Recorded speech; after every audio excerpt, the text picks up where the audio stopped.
Hey everybody, welcome back to the channel. I'm really excited for today. We've brought a really special guest in. His name is David Richter.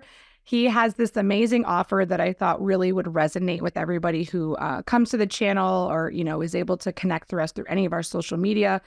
But I've been following him for years. He wrote a book, done a lot of things, been on a lot of podcasts, had a lot of stuff going on. But really it boils down to what he's actually doing for entrepreneurs, especially in the smaller space, and being able to find a solution that most of you guys, I think, forget about or think about it after the fact. So, when I decided to connect with David, and I was really excited he was going to be here today, because when I speak to clients, speak to entrepreneurs, one of the main things I always see happening is they either aren't doing any proper bookkeeping or having any type of true CPA style relationships, or they just forget about the importance of the things that come with that and don't do it until it's too late. But the most common question I have asked is, well, I'm so small. How do I do it? How can I accomplish that? Or when should I try to find someone to help me? And my answer is always the same. It's yesterday, because you don't ever want to wait and then have to play a lot of cleanup. So David, I'm so excited for you to be here today. How are you? I'm doing great, Amanda. Thanks for having me here. As I said, I brought you here. I truly believe in what you're doing, and I love watching your journey these past few years. So let's just dive in and get through the fluff. What is it that you're doing that, is helping entrepreneurs be able to take control of their finances? I attack it from a totally different aspect. I totally look like a bookkeeping CPA person, like the numbers nerd. That looks like my MO, but I'm not. My background's entrepreneurship. And I was in a real estate company, where we had grown it to about 25 deals a month, but we were spending 26 worth of deals out the door. So it's like you make $1 million and spend 1.1 to get there. And I realized, because I was going to masterminds and events and the local real estate meetups, and we weren't the only one. And that was like encouraging and discouraging. Encouraging because I wasn't alone, but discouraging because this is an epidemic. So I'm really trying to attack where, if you have a business, you make money but feel broke, it's like, can I get your head above water? So what you attack that from the cash management aspect, what the heck does that mean? Like, do you know how much you make, spend, and keep? Do you know what's coming in, what's going out, and that you're actually able to pay yourself? Like all those books say. And we implement the profit first system, which is a cash flow management system, which helps you know those three numbers from the bank account level, like something that an entrepreneur will actually dive into and know and understand and be able to do that. And that's where we're trying to attack it from there. So that's just a little bit about the philosophy that I have behind it. We could go into more of that, but I'll let you steer it how you want to, Amanda. No. So basically, like I said, everyone asks, when do I hire somebody? I don't really have Yeah, a lot yet. I'm just starting out. So what I love about what you're doing is that you have different levels of help that you can give. So yeah, in a high level, tell us a little bit about those different levels and kind of how that works for anyone who's kind of sure. listening and figuring this out today. Right off the bat, I will tell everyone what I own is a fractional CFO company. So actually part-time chief financial officers. And right away, most people think good God, that's like ivory tower. Isn't that for someone that's at, like Chase Bank or someone like that, so, some big corporation. What I'm trying to do is I'm trying to bring financial leadership to, if you're under $1 million in business, can I get you someone as a leader on your team? We work with a lot of people that if you're making your first six figures and you're just getting started, maybe real estate's a side hustle for you, you're wanting to go full time, or you've started that ball rolling, we can work with people as small as that to, $1 million plus. I really like the 100,000 to $1 million though, because if you're there, you probably have never gotten any bigger than $1 million before. And if you're on your way to first million, there's a lot of financial roadblocks along the way, because you could be doing the deals, you could be hiring the right people, and you're like, where the heck is all that money? We're rocking and rolling here. So what we do is we place a financial leader on your team that makes sure you have the right bookkeeper and the right CPA and those financial connections that you need at the level you're at. And like you said, Amanda, we have different tiers depending on how big or small you are. So that way you can have a leader that's cost affordable, but then also helping you take the financial management off your plate. Usually that's a big headache hat that people wear. Like, I don't know how to manage a bookkeeper. I don't know where to find them. Do they know real estate or not? Do they know the specific thing that I'm doing here, this industry that I'm in? That's where we come in to be the leader of that department and be able to say to you, like, here's who we recommend. Here's who you should go to. You should have a CPA who also does tax strategy, because if you're in a real estate, you need as many deductions as humanly possible. So it's like they shouldn't just be filing your taxes. They should be helping you know how much you're saving in taxes too, and taking you through that process. And we facilitate all that. Plus, we implement Profit First. So we implement an actual, what Profit First is, a cash flow system. It helps you set up where your money's going, knowing where every dollar is going, and making sure you're paid as the entrepreneur. And then we do dashboards and stuff. So making sure you know where you're going.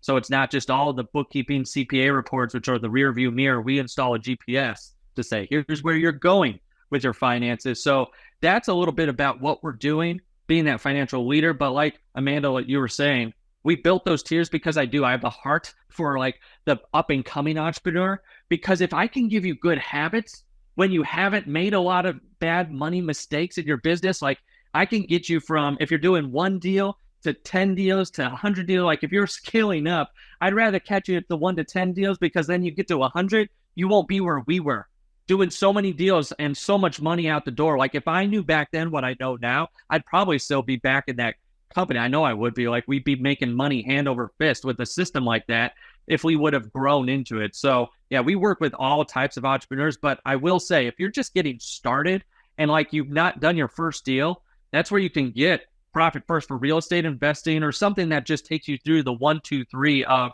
if you're going to do a deal, what do I do with the money from that first deal? So it's like, I've got those things too. So if you want to work with us, be doing something, like have done a deal, because we've worked with people as small as on their first deal and people doing 10, 20 deals a month. So it's kind of the range. Yeah. And services like this pay for themselves, in one way or another, right? They should absolutely be paying for themselves, because one thing I've learned about entrepreneurs is that they're usually really good at being entrepreneurs, at going after, the deals, going after whatever it is that they're doing, but they're not good at all of the paperwork, the backside. They're terrible because they don't want to, and they shouldn't have to, right? So the whole point of being an entrepreneur is to work on and not in, right? That's the goal of all of the pieces. So starting it early, getting it going, and listen, if you're head over fist right now, like so many deals, and you're still not making money, still that's probably even more important, because now you've probably created this mountain that you need to figure out. But it's crazy. We help a lot of people there too. Yeah, I mean, fractional anything has become the thing, right? Because I talk to our coaching memberships people all the time about, when do you go and hire the contractor? When do you go from contractor to in-house? Well, a lot of times the CFO style doesn't have to really ever be in-house, especially in the real estate world, because you can just hire a service that does it, and you don't have to worry about all the things that come with having a full-time employee, especially a chief level employee. Right. So there's a lot of pieces to that. And so, it's amazing to see the different things, and also having those connection points, because a lot of entrepreneurs, not every CPA understands real estate. And like you said, the deductions are huge in that world. And even in general businesses, deductions can be key to everything that you're doing. And your tax returns are a huge component. And unless you've gone and read that, I don't know, what is it, a 1,000,000-page book that the IRS puts out, you don't know what you're doing. It's a terrible book. Don't read it. I suggest you read David's book, not that book. Don't read the tax laws. What's good for the goose is good for the gander. In the last couple weeks, because it's, when we're filming this is during like April and tax time and all that stuff. It's still, ripe and fresh while we're recording this. And I have a CFO, because I need help, like as an entrepreneur and business owner. And they walked me through like the tax return.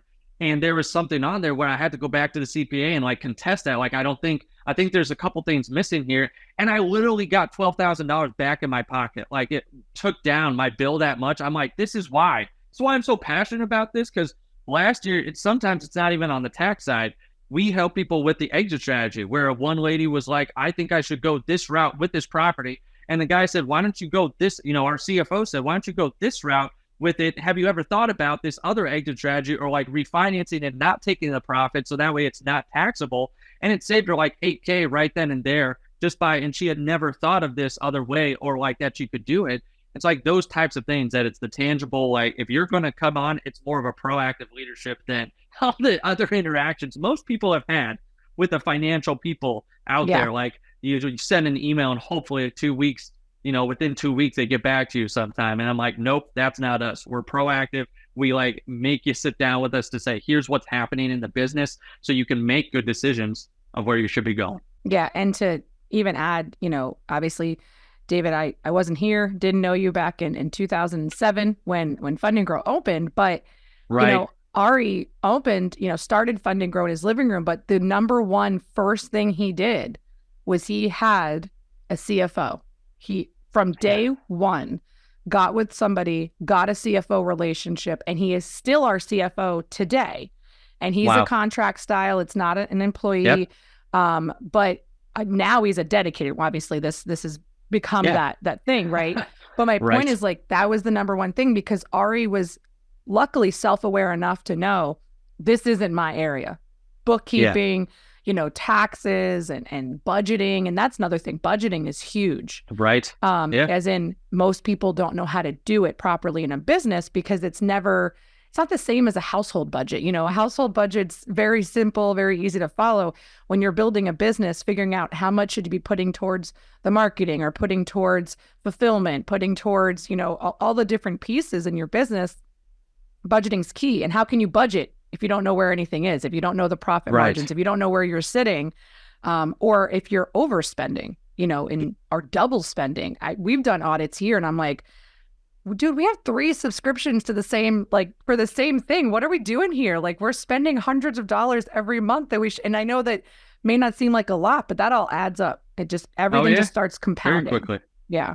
Yeah. So for people listening, what do you think is the key component when they're first starting from a financial standpoint, outside of just, hiring you, but outside of that, what is that first key component that they need to consider? We're going to get a little bit deep here just because I've been studying this for so long and have seen it on the back end, because we attack it from a different aspect. This is not just like 1, 2, 3, line up and move along.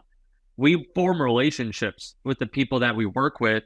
A lot of people have financial shame. There's no other better way to put it. It's just like, I don't know, especially like you just said, household is different than business. Household can be a little bit more straightforward, where business, it is all over the place. If you don't know your numbers, you don't know where to put the things.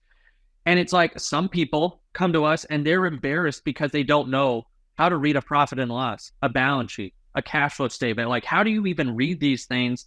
I've heard that they're important.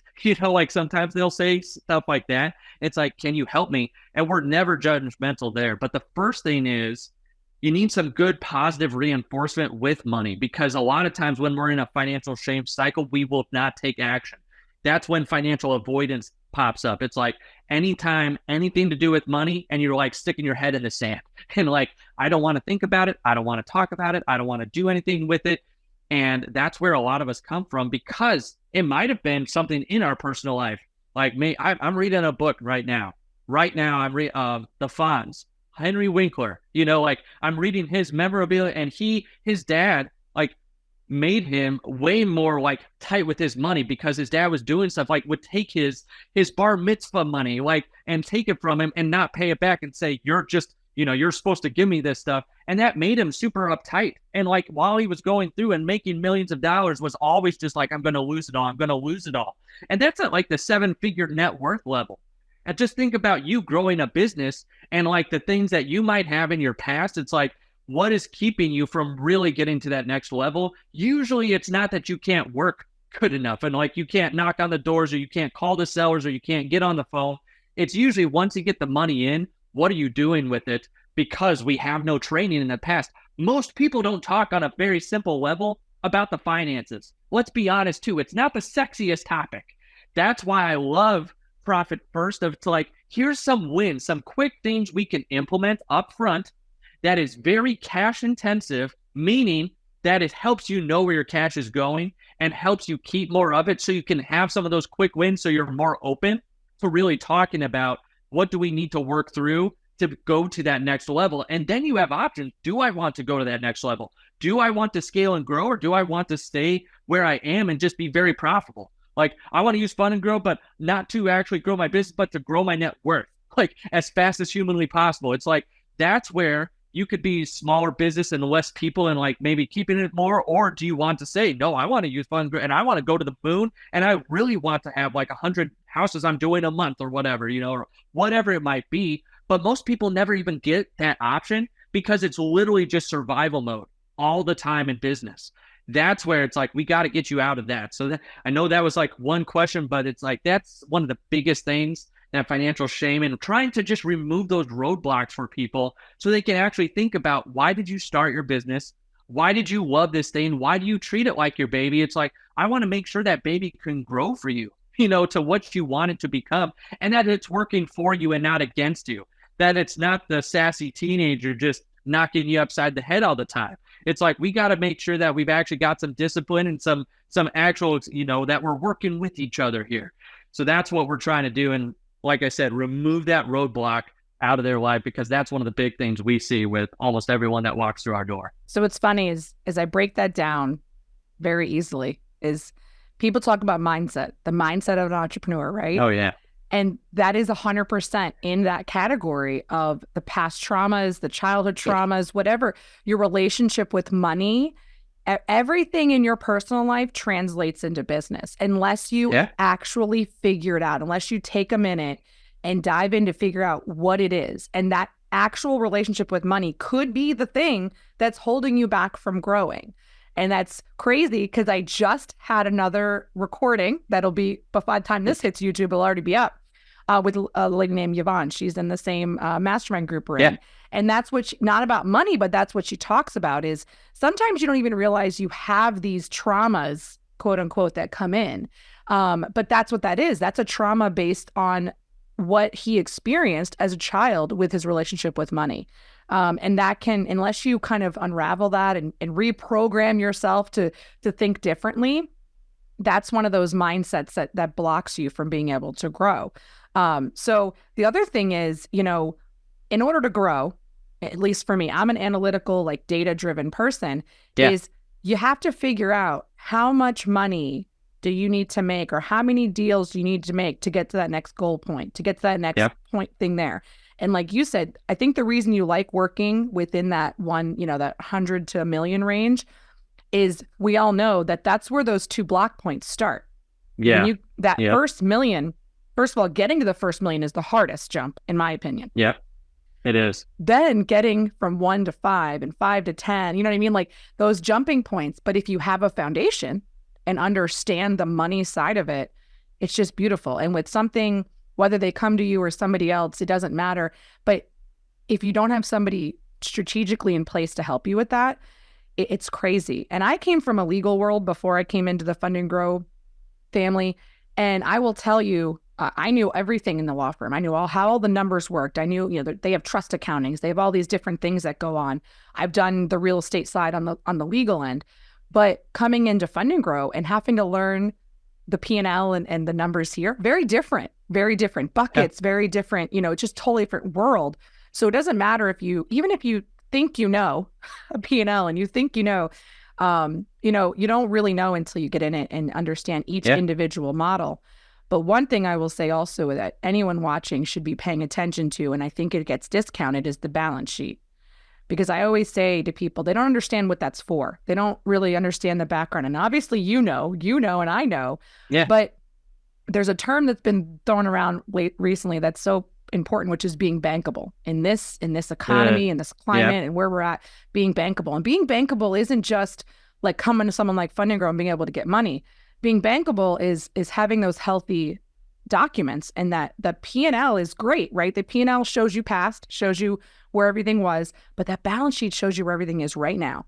And that's the only way that I know to truly show the health, is you have to have both. You can't just walk in with a P&L and expect a loan. Like, it doesn't work that way. And the number one, thing that makes businesses fail is, the lack of capital. Well, capital doesn't just come from getting loans.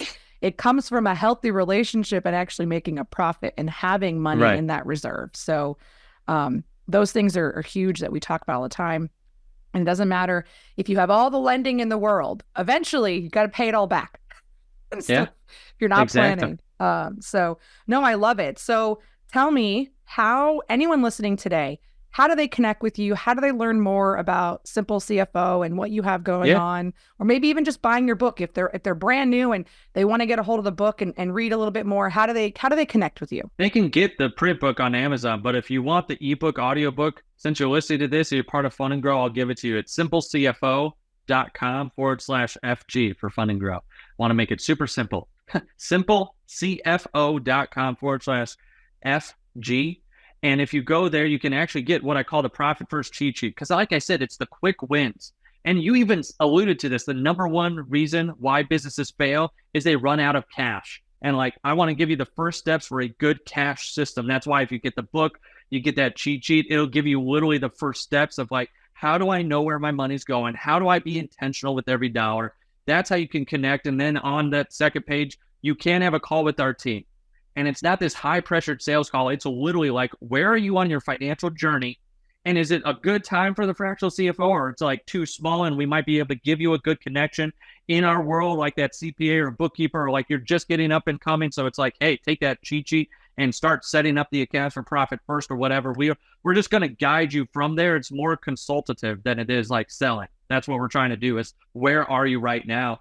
And if you need someone to hold your hand, because we do 3 things up front, we call laying the financial foundation, make sure you have the right bookkeeping processes, systems, and person. So you know you've got a good P&L and balance sheet like she was just talking about, and cash flow statement. We implement profit first, and then we implement that dashboard, and you have regular meetings of make, spend, and keep. How much am I making? Am I spending in the right places? And am I keeping what I really want to?